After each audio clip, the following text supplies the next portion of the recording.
Okay, I'm going to show you how to get to Splash Learn on Clever. So you need to sign in using your Clever badge. Then you are going to go to our class. Click that little owl. Then you're going to go down here to Splash Learn. Okay, it's going to tell me to rotate my device.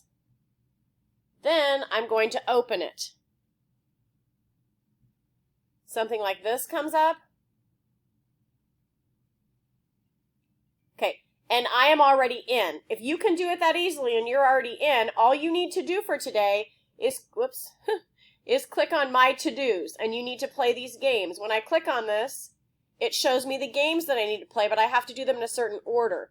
So I can play this game, and then after I'm done with that, it will send me to the next one. That's how that works. If you get to the page and you click on Splash Learn and you click on Open and it asks you for your passcode, this is your passcode, NPSVME. If it then asks you for your password is Rushton, R-U-S-H-T-O-N. I would just capitalize the R just in case. Capital R-U-S-H-T-O-N. If you have any trouble getting in, let me know.